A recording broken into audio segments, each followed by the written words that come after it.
A lo largo de este video mostraremos y explicaremos el portafolio de la asignatura Docencia y Evaluación del Aprendizaje realizado por mi compañero Juan Carlos López y yo, Julieta Alejandra Cruz Mora. Somos estudiantes de la Universidad de La Salle del programa Licenciatura en Español y Lenguas Extranjeras. Esta asignatura fue dictada por el docente Rodolfo Alberto López y el link del portafolio lo anexaremos en la descripción del video para que en caso tal de que quieran puedan verlo detalladamente. Este es el inicio del portafolio donde podrán enviarnos sus comentarios y sugerencias sobre el trabajo realizado. En la barra lateral podrán encontrar el menú del portafolio, el cual explicaremos paso a paso. Bueno, en este apartado vamos a ver las competencias que debemos desarrollar en la materia de evaluación y docencia. Tenemos clasificado de esta manera, las tres allí arriba y luego profundizamos en la parte de abajo. Tenemos que el alumno debe comprender y aplicar los fundamentos teóricos vistos en la asignatura, como vamos adelante a exponer algunos de los autores. Como segunda medida tenemos que el alumno debe aplicar y construir y además implementar esas metodologías encontradas en todos estos autores y aplicarlos en la enseñanza y el aprendizaje de lenguas extranjeras, tanto pues extranjeras como en el español. Finalmente, entonces el alumno debe analizar, promover y cualificar este pensamiento, todos estos pensamientos de los autores aplicados a la enseñanza y el aprendizaje de las lenguas extranjeras en su desarrollo de su ejercicio como docente. Finalmente, entonces podemos ver las competencias formativas donde queremos resaltar la capacidad de negociación, la reflexión sobre la labor de docente y cómo debe cuestionarse positivamente en cada uno de los aspectos y en cada uno de los pasos que debe seguir en su proceso de aprendizaje. Eso sería todo en este aspecto. En el plan de contenido encontrarán el listado de los temas vistos a lo largo del semestre, que son el aprendizaje, cerebro, pensamiento, inteligencia y aprendizaje, cómo hacer visible el pensamiento, enseñar a pensar, el aprendizaje basado en problemas, el aprendizaje por proyectos y los apuntes de clase y trabajos realizados. Un tema muy importante que vimos en la asignatura fue el aprendizaje. Nosotros como futuros docentes debemos plantearnos preguntas como ¿qué es el aprendizaje? ¿Qué es la inteligencia? ¿Cómo se evalúa el aprendizaje? Le iremos dando respuesta a estas preguntas a través del video. Aquí podemos ver otra pregunta planteada. ¿Cómo hago para fortalecer los diferentes tipos de aprendizaje en cada uno de los estudiantes? Y también planteamos dos soluciones. La primera es que cada estudiante haga una evaluación donde evidencia qué tipo de aprendizaje es más fuerte y sobre ese examen realizado el educador empezará a trabajar en el grupo basándose en el balance general. Y la segunda es variar las clases basándose en diferentes tipos de inteligencia. Por ejemplo, un día sea un tema enfocándose en un tipo de inteligencia, podría ser lingüístico, y la otra clase se maneja priorizando otro tipo de inteligencia. También vimos las teorías del aprendizaje. La primera fue la teoría conductista, donde se define el aprendizaje como la adquisición de nuevas conductas o comportamientos. La segunda fue la teoría cognitivista, la cual dice que el desarrollo no se establece con cambios físicos, sino con la maduración cognitiva. La tercera fue la teoría sociocultural, que según la cual el aprendizaje y la adquisición de conocimientos resulta de la interacción social. Y por último, la teoría constructivista, la cual dice que el alumno construye su conocimiento a partir de su propia forma de ser, pensar e interpretar la información. También vimos las 9 fases del aprendizaje. La primera es la motivación. Según Maslow, 1991, la motivación es el estado de impulso que tiene por objetivo la reducción de una tensión causada por una necesidad. Entonces, entre más fuerte es la tensión, más fuerte es la motivación. Segundo, el interés es la intencionalidad del sujeto por alcanzar algún objetivo u objeto. Tercero, la atención conforma una faceta del proceso de aprendizaje íntimamente ligada a actividades cognitivas como la percepción y el pensamiento.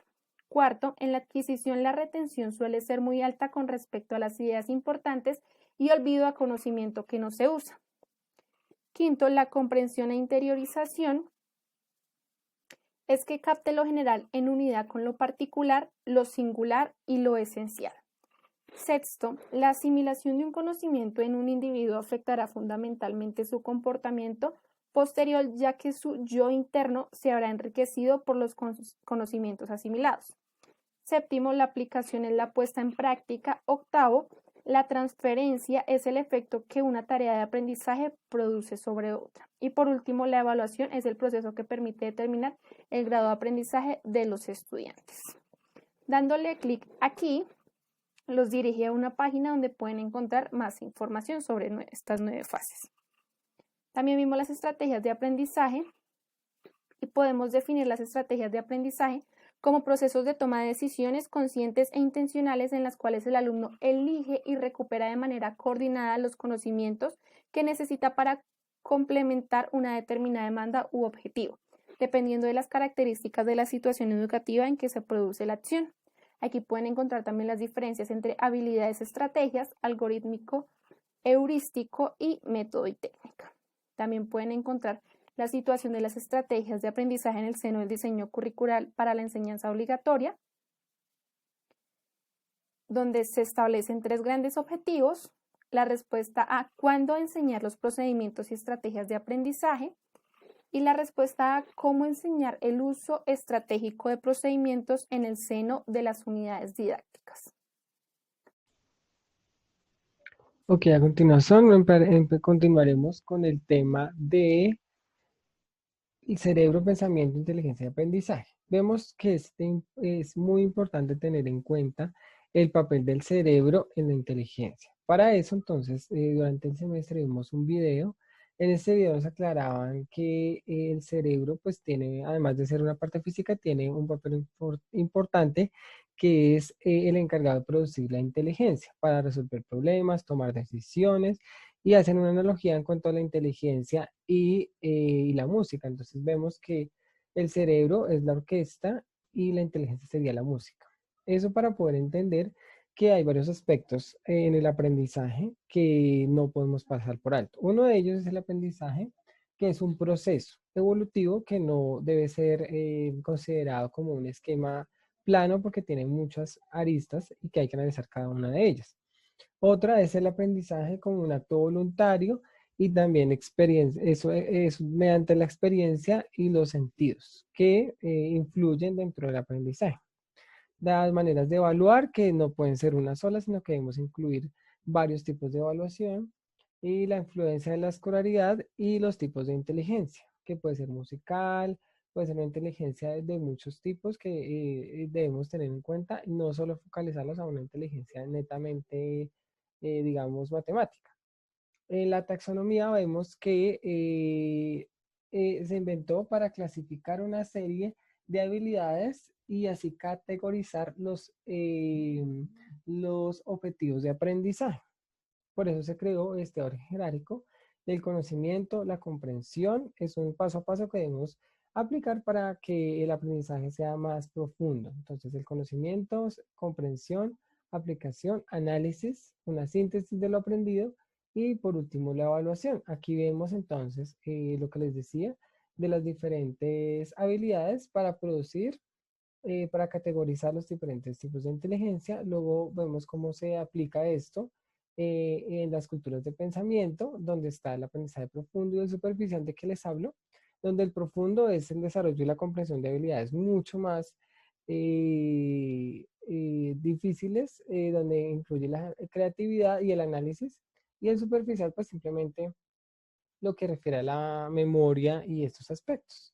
Finalmente vemos cómo hay unos pasos que se pueden seguir, que los ven acá, donde podemos aplicarlos en el aula y así tener un mayor efecto en nuestros objetivos.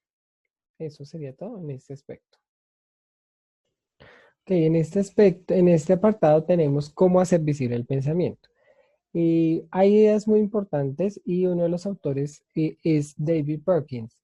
David nos explica que el pensamiento es invisible y que la labor como maestros es hacer que este sea evidente para todos y que podamos manejar esas rutinas de explorar lo que hay siempre en los textos, en los videos, los materiales que vayamos a trabajar. Siempre hay un trasfondo en cada uno de ellos. También él dice que este es un aspecto fundamental para poder aprender, es decir, si podemos analizar y mediante la visión y mediante la observación podemos dar un ejemplo a los estudiantes para que ellos asimismo se apropien de su propio conocimiento. Generar esas situaciones problema donde se pregunta qué tal sí, qué tal si no, es decir, explorar diferentes posibilidades son las que él nos recomienda para generar una rutina siempre en el aula de clase. En este video entonces podemos ver unas de las preguntas donde, o de los ejercicios que se pueden hacer es ir más al fondo, es decir, si hay un material, investigar y promover esa profundización por medio de las preguntas que podemos hacer a los estudiantes y ya luego ellos mismos generan sus propias inquietudes. También podemos ver que las rutinas parten, uno de los ejercicios es el círculo de puntos de vista donde cada uno puede aportar. También las preguntas poderosas como las que veíamos arriba, donde llegan al fondo, al centro de la idea principal del texto o del material que tengamos. En esta parte, el docente nos muestra el pensamiento crítico, nos da una explicación muy amplia y las claves de cómo aplicarlo en la didáctica del español y cualquier otra lengua. Pues finalmente podemos concluir que debemos dar un primer paso y en este paso tener esa decisión, esa completa decisión o esa seguridad de que vamos a llegar a una meta. Si no, pues no podríamos llegarlo. Esa es la conclusión de esta parte. Muchas gracias. En este apartado tenemos enseñar a pensar. Bueno, aquí hay muchos aspectos fundamentales, pero queremos resaltar los más importantes. Como se relaciona con el anterior, vamos a omitir la primera parte, pero aquí quiero resaltar el tema de la metacognición y la evaluación. Entonces vamos a ver las estrategias para retener, para la comprensión, la organización y la valorización en este proceso del aprendizaje. Entonces, está organizado en varias etapas. La primera sería identificar y escribir las ideas ejes en lo que se está abordando, luego relacionar las ideas semejantes para poder conjugar y unir todas esas ideas en una secuencia. Luego sí clasificar por categorías, dependiendo del tema que se esté tratando. Entonces vamos a ver las jerarquías y el alumno plantearía su orden. Extrapolar, es decir, llevarlo a un contexto real. Y por último, lo de la metacognición.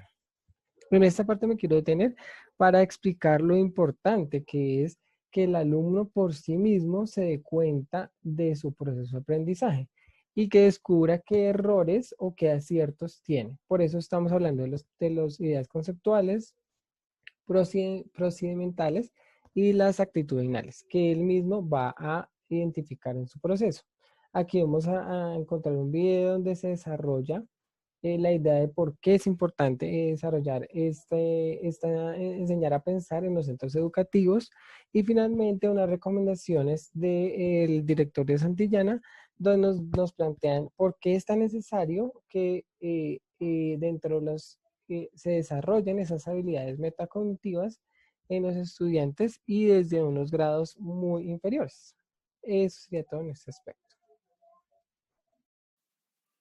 En el segundo corte del semestre nos correspondió realizar un video donde explicamos qué es el ABP, aprendizaje basado en problemas, y damos un ejemplo para una mejor comprensión, el cual se encuentra en el portafolio y lo pueden ver solo con darle clic aquí. También podemos encontrar las características y las ventajas.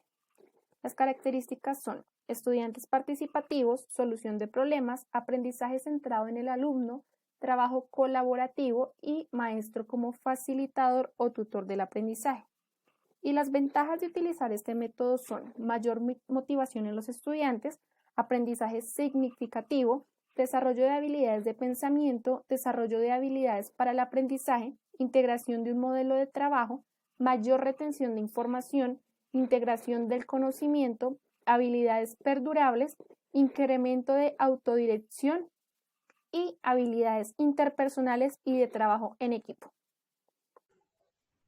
En este apartado vamos a tratar el aprendizaje por proyectos.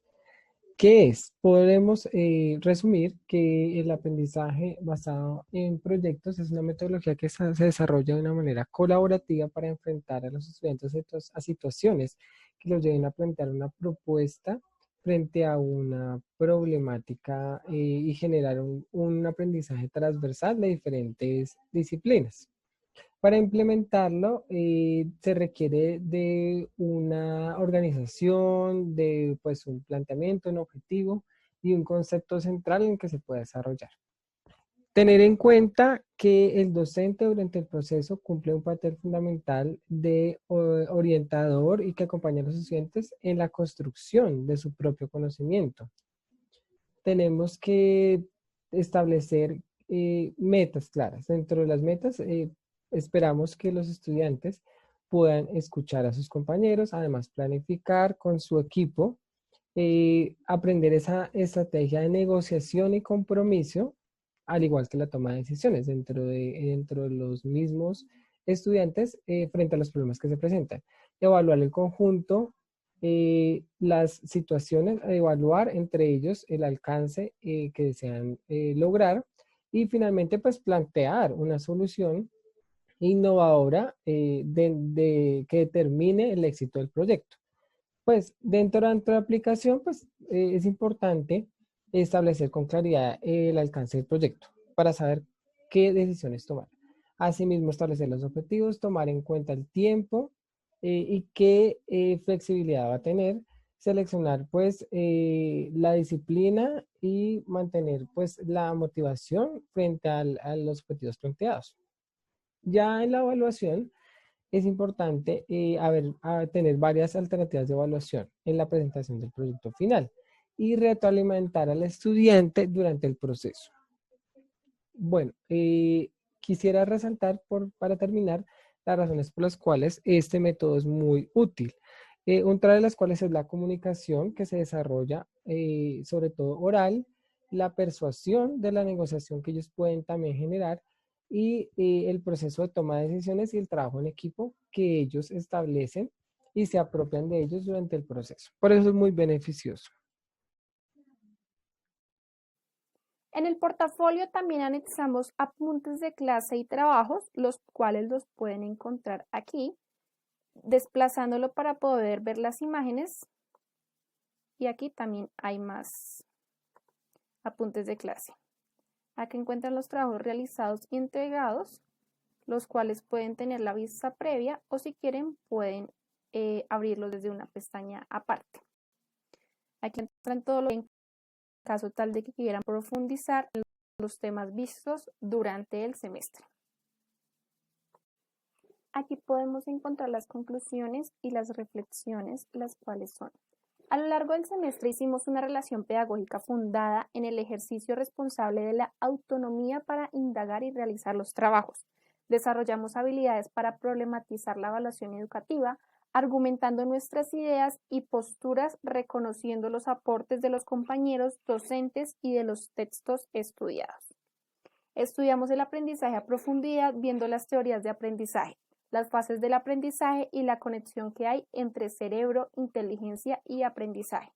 Estos temas son de suma importancia, puesto que nosotros como docentes en proceso debemos saber cómo es el proceso del aprendizaje desde la neurociencia, cómo podemos manejar una por una las fases del aprendizaje para tener un aprendizaje real en nuestros estudiantes, y las diferentes teorías nos ayudan a comprender, predecir y controlar el comportamiento humano, elaborando a su vez estrategias de aprendizaje y tratando de explicar cómo los estudiantes acceden al conocimiento.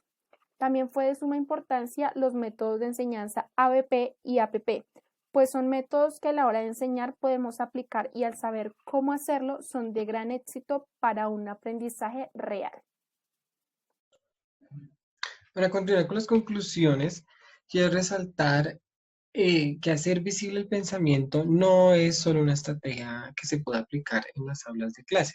Es importante que nos apropiemos de ella y que la divulguemos no solo en el ámbito escolar, sino en la vida diaria.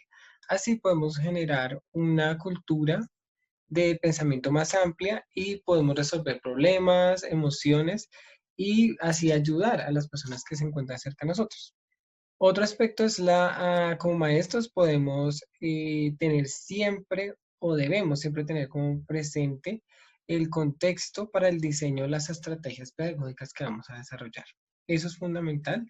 Esto va junto a a la enseñanza para la comprensión, que debe ser aplicada y basada en las prácticas educativas, siempre con el deseo de tener o de alcanzar un aprendizaje mucho más profundo en los estudiantes. Y por último, pues la evaluación, que debe ser tenida en cuenta siempre en varios aspectos, teniendo en cuenta los diferentes tipos de inteligencia. Eso sería todo. Por último, podemos encontrar la bibliografía y webgrafía, donde encontrarán los libros, textos y páginas que indagamos durante el semestre. Muchísimas gracias por su atención brindada y muchísimas gracias al docente Rodolfo Alberto López por su guía y acompañamiento durante este proceso de aprendizaje.